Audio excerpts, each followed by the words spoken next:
Brazil আর্জেন্টিনার সাথে আমাদের ইমানের কোনো সম্পর্ক আছে? আমাদের কালেমার কোনো সম্পর্ক আছে? আমাদের কাবার কোনো সম্পর্ক আছে? আমাদের মদিনার কোনো সম্পর্ক আছে?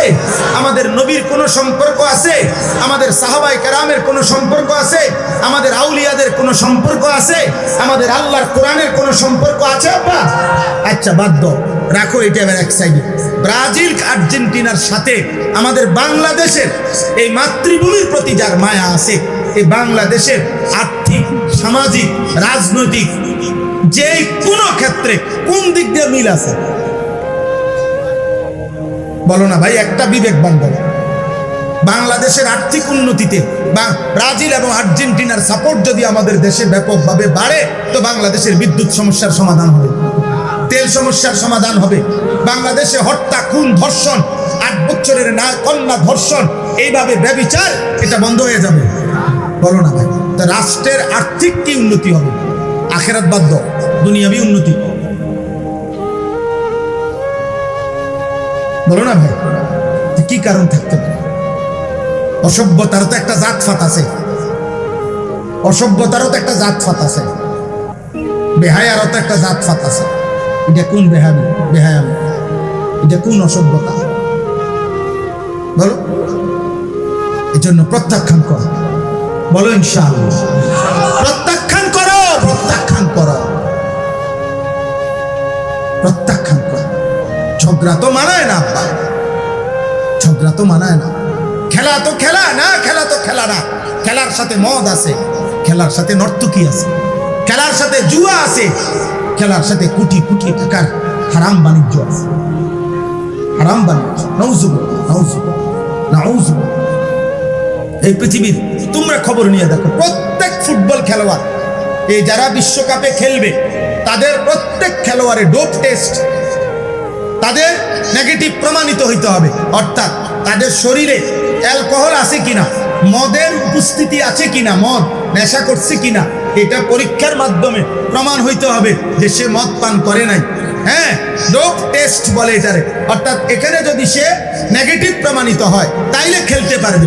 যদি শরীরে অ্যালকোহল, মদের উপস্থিতি পাওয়া যায় তাইলে সে বাদ। তাইলে বোঝা গেল ফুটবল খেলার মধ্যে এই খেলোয়াড়রা অসংখ্য যারা নেশা করে, এই নেশা তাদেরকে উত্তাল বানায় ফেলে। এই জন্য এটা পরীক্ষা করে করে বিরত রাখার চেষ্টা করে, কিন্তু বারবারই প্রতিবারে এরকম অসংখ্য দামি দামি খেলোয়াড় বাদ পড়ে। আমি তো নাম বললে আরো কইতাম, কইতাছি না, নাম ধরে ধরে কইতে হবে, দাগ নম্বর, খতিয়ান নম্বর সহ কত সালের বিশ্বকাপে কে কতজন ডোপ টেস্টে পজিটিভ হয়েছে আমি জানি, সব জানি। হ্যাঁ, বিগত কমপক্ষে 2-4-5 বিশ্বকাপের আপডেট বলতে পারবো ইনশাআল্লাহ। অর্থ হলে এই জন্য বলা যে আমরাও তো খোঁজ খবর রাখি। এখানে নৈতিকতার কি? তোমরা এবার শেষ কথা হলো আমার ভাই, তোমরা কমপক্ষে সব বাদ দাও, আমরা মোল্লা মৌলবীর কথা বাদ দাও, যারা আয়োজন করছে ওনাদের কাছে গুগলে সার্চ করে এই যে ফিফা, আন্তর্জাতিক যে ফুটবল ফেডারেশন, যেটা যারা আয়োজক, তাদের কাছ থেকে জানতে চাও যে আপনারা বলেন গোটা পৃথিবীর কি উন্নতির জন্য আপনারা এই খেলার আয়োজনটা করছেন, এটা ওনারা কো কথাটা বুঝুন। হেরা বলুক, এটা ওনাদেরকে বল, কথা বুঝেন নাই? আন্তর্জাতিক পৃথিবীতে যদি এই ফুটবল খেলাটা ঠিক মতো হয় তাইলে যুদ্ধ বন্ধ হয়ে যাবে তো, আন্তর্জাতিকভাবে যুদ্ধ বন্ধ হয়ে যাবে তো, ইসরায়েলের জুলুম অত্যাচার বন্ধ হবে তো, কথা বলে না? আন্তর্জাতিক তেল সমস্যার সমাধান হবে তো, ইরান আর আমেরিকা ইসরায়েলের যুদ্ধ বন্ধ হবে তো, কি হবে? মানুষের ভিতরে নৈতিকতা বাড়বে। বলো ভাই, তাহলে না আন্তর্জাতিক কোনো ফায়দা আছে, না আমার রাষ্ট্রীয় কোনো ফায়দা আছে, না আমার ধর্মের কোনো ফায়দা আছে। এখানে আছেটা কি? আছেটা শুধুই হারামটা আছে, শুধুই হারামটা আছে, শুধু আখেরাতের বরবাদটা আছে, শুধু জাহান্নামটা আছে, আর কিছু না। শুধু আগুন আছে, আগুন, শুধু আগুনটা আছে।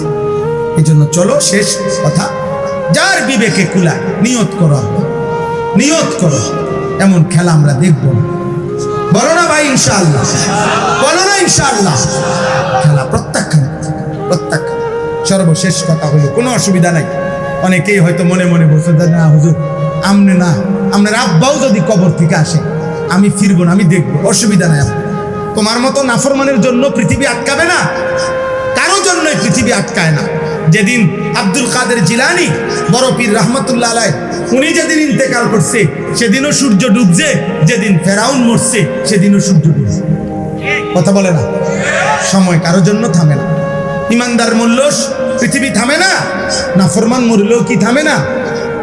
পৃথিবী থামে না। অতএব আমাদের কারো জন্যই সূর্য চন্দ্র থামবে না, সময় সময়ের গতিতেই চলবে, পৃথিবী পৃথিবীর গতিতেই শেষ হবে। আপনাদেরও মৃত্যু হবে, ইমানদারেরও মৃত্যু হবে, নাফরমানেরও মৃত্যু হবে, কিন্তু একদিন কবর আটকায় যাবে, একদিন হাসরের ময়দান আটকায় যাবে। এই পৃথিবী বন্ধু ছেড়েই দিতে হবে। হাসি কিংবা কান্না, আনুগত্য কিংবা নাফরমানি, পৃথিবী তোমাকে ছেড়ে দিতে হবে। আল্লাহ তাআলা আমাদের সবাইকে বুঝ দান করেন। আল্লাহ তাআলা এই মাদ্রাসাখানার জন্য মাওলানা সাহেব দোয়া চাইছেন, আল্লাহ তাআলা কবুল করেন, আল্লাহ তাআলা কবুল করেন। আমার ভাই এলাকার যারা বয়স্ক মানুষ আছেন, এলাকার যারা বিবেকবান আছেন, মাওলানা সাহেবের মাদ্রাসার এখানে কেন বিদ্যুতের সমস্যা, আমি আপনাদের কাছে হাত জোড় করে বলি, আমি কিছুই জানি না, কিন্তু আমার একটা কথা, একটাই অনুরোধ, বিবেকবান কোনো মানুষ যদি আছেন, আপনাদের যাদের দ্বারা সহযোগিতা করলে এটা সমাধান হবে, আপনারা সমাধান করে দেন। কারণ এটা মনে রাখেন, কোনো আল্লাহর বান্দা, কোনো আলেমে দ্বীনের চোখের পানি যদি ধরে, এই মাওলানা চোখের পানি ফেলছে, এই চোখের পানি যে বাধাগ্রস্ত করবে তার ক্ষতি হবে। আমি বললাম আর বলে গেল, আমি যদি আর কোনোদিন নাও আসি, আমি বলে গেল, কোন আলেমে দ্বীনের চোখের পানি, কোন আলেমে দ্বীনের, আল্লাহর কোরআন যার কলিজায় আছে, আপনার কাছে সে যত অপছন্দ হোক, তার কলিজায় আল্লাহর কোরআন আছে। অতএব তার চোখের বাণী সাংঘাতিক, সাংঘাতিক। আমি অনুরোধ করি, আল্লাহ তাআলা সমস্ত পেরেশানি দূর করে দেন। আমাদের প্রিয় ভাই মাওলানা সোহাইব আহমদ আশরাফি ভাই, ওনার মাদ্রাসা কত পেরেশানি নিয়া বেচারা বলছে, শুনাইছে, আমরা দেখছি, অনেক পেরেশানি নিয়ে হিম্মতের সাথে মাদ্রাসাটা আগায় নিচ্ছে। আল্লাহ তাআলা ওনার মাদ্রাসাও কবুল করে নেন। আপনাদেরকে দাওয়াত দিছে 22 নভেম্বর এই বছর ওনার মাদ্রাসার বার্ষিক মাহফিল। আমাদেরও দাওয়াত আছে, আমারও দাওয়াত আছে, জোহরের পরে খুব সম্ভব বয়ান আছে, ইনশাআল্লাহ আমরাও আসার চেষ্টা করব, আল্লাহ চাহে তো। আল্লাহ তাআলা আমাদের সবাইকে তৌফিক দান করেন। সর্বশেষ কথা আবারও বলি, আমার শাইখ আল্লামা মুফতি মুশতাকুন নবী কাসিম হুজুর সব সময় বলে, আমারে বহুদিন এরম হাতে ধরে হুজুরে আমারে বলছে অনেক দিন, মাওলানা যেখানেই ভালো কাজ, যেখানেই নেক কাজ, সেখানেই আপনি কিছু না কিছু দিয়ে মিশে যাবেন, শরীক থাকবেন, কম হোক বেশ হোক। হুজুর এটা খুব মহব্বত করে বলে যে মাওলানা দেখবেন হাসরের ময়দানে নিজের আমলনামায় সারা দেশ থেকে নেকি দেখা খুশি হয়ে যাবে। কিরে আমি আনিসুর রহমান কুমিল্লা, আমার নামে দি সিলেটের থেকেও নেকি আছে, যশোরও নেকি আছে, ব্রাহ্মণবাড়িয়ারও নেকি আছে, হবিগঞ্জেরও নেকি আছে। ঘটনা কি? ঘটনা কি? ওই যে কোনো না কোনোখানে দিনের কোনো না কোনো কাজে কিছু সহযোগিতার বরকতে আল্লাহ তাআলা আমলনামার মধ্যে নেকি পৌঁছে। এই জন্য প্রত্যেকে ঈমানের পক্ষে, আমলের পক্ষে, মসজিদের পক্ষে, মাদ্রাসার পক্ষে, উলামায়ে কেরামের পক্ষে থাকবে।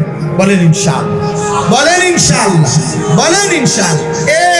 2 বছর পরে, 6 মাস পরে, 5 মাস পরে, মাঝে মধ্যে অনেক দিন নাস্তিক মুরতাদ বেঈমানরা টাকা খাওয়াইয়া সারলে আপনার মাঝে মধ্যে 2-4 জন চামচিকা বাদুর আপনার আমাদের দেশে মাঝে মাঝে লাড়া দেয়। এই সমস্ত পাগল ছাগল অল্প সময়ের ব্যবধানে হারিয়ে যায়। ইমানদার টিকেই থাকে, ইমানদার টিকেই থাকে, সেজদাওয়ালা টিকেই থাকে। যদি মানতে কষ্ট হয় তুমি চলে গেলে ভালো, আমি তোমারে অনুমতি দিলাম চলে যাও, আর নাই তো আমি বাইরে করে দেব। এরপরে যদি আমি দেখি কাউকে, সে বের করে দেবো। এই জন্য নিজে লজ্জা না পাওয়ার চাইতে যার ধৈর্যে কুলায়, যেটুকু কুলায় এটুকুই মনোযোগ দিয়ে শুনলে বরকত হবে। মূলত আসলে কোনো ব্যক্তি বিশেষের কোনো বরকতে নেই, বরকত আল্লাহর কথা। এজন্য আল্লাহর কথার প্রতি মনোযোগী হলে ধীরে ধীরে দিল নরম হবে। একটা পাথরের উপরেও ধারাবাহিক পানি পড়লে পাথর একটা সময় ছোট্ট একটা ছিদ্র হবে। এই জন্য কোনো আল্লাহর বান্দা যদি আল্লাহর কথা মনোযোগ দিয়ে ধারাবাহিক পরপর শুনতে থাকে, তো একটা সময় আল্লাহর দয়া হলে বান্দার আগ্রহ দেখলে আল্লাহই বান্দার কলিজার ভিতরে আল্লাহর কথা পৌঁছায়। কোরআন কারিমে কথাটা আছে, যেন সবাই মনোযোগ। তোমরা যারা দাঁড়ায় আছো তোমরাও বসো, ভাই বা বসো, কেউ এনেই বসো। জায়গার মিল না হইলে যেমনি সুবিধা হয় এমনিই বসো। জুতার উপরে দুই জুতা একসাথে করে ওইটার উপরে বসো, কিছুক্ষণ বসে শুনো। যখন কষ্ট বেশি লাগে উঠবে চলে গেলে পারবে, অসুবিধা নেই। আমি ব্যক্তিগতভাবে এতে আমার কোনো অসুবিধা নেই, কম বেশি নিয়ে পেরেশানি নেই। সবাই বসে শুনলে বরকত। দুটা জিনিস গুরুত্বপূর্ণ, একটা হলো মনোযোগ দিয়ে শোনা, একটা হলো বসে শোনা। বসে শুনলে কলিজায় কথা ঢোকে। হযরত জিবরাইল আলাইহিস সালাম নবীজির কাছে যখন মানুষের আকৃতিতে আসতেন তো বসতেন, এরপরে কথা বলতেন। এটা হাদিসে স্পষ্ট। একদম নবীজির মুখোমুখি হয়ে আদবের সাথে বসতেন, এরপরে কথা বলতেন। অতএব এটা সুন্নাত, এটা আদব। সাহাবায়ে কেরাম নবী সাল্লাল্লাহু আলাইহি সাল্লামের সামনে এসে বসতেন, এরপরে কথা শুনতেন। অনেক হাদিসের মধ্যে আছে, সাহাবারা বর্ণনা করছেন যে আমরা নবীজির সাথে এভাবে বসতাম যেন আমাদের কাঁধে পিঠে মাথায় আইসা পাখি বসছে। কান্না আলা রুউসিনা তাইর, অর্থাৎ এত স্থির থাকতাম আমরা যে একটা পাখি এসে বসে। কোন হাদিসে আছে সাহাবী বলছেন এতটাই স্থির আমরা বসতাম মনে হইতো যেন আমাদের মাথা শরীর থেকে আলাদা হয়ে আছে। হ্যাঁ, এটা হাদিসের সব। এত মনোযোগ দিতেন না, ফলে ওনাদের এত কম সময়ে এত পরিবর্তন হয়েছে। এই জন্য আল্লাহর কথার প্রতি মনোযোগী হয়ে যাবে, আন্তরিক। আর যখন আর আমার ধৈর্য কুলাচ্ছে না, চলে গেলে বাবা, শরীর ক্লান্তি লাগতে পারে, অসুস্থ লাগতে পারে, পেরেশানি থাকতে পারে, ঠিক আছে শুনলাম না। কিন্তু ওই গাফেল অর্ধেক জুরায় অর্ধেক শুনে এ 1000 বছরও বদলায় না। বুট খায়, বাদাম খায়, ওয়াজও শুনে, ওই মানুষের কখনোই পরিবর্তন হয় না। এই শুনে আর কি, বুঝেন না? কদ্দুর জিমায় জুরায় আবার কতটুকু শুনে এই ফায়দা হয়। আরবিতে একটা কায়দা আছে, মূলনীতি আছে, নতিজা আরজালের তাবে হয়। এটা বলে আর এই যে অর্থ হইল ফলাফল নিকৃষ্টতার অনুগামী হয়।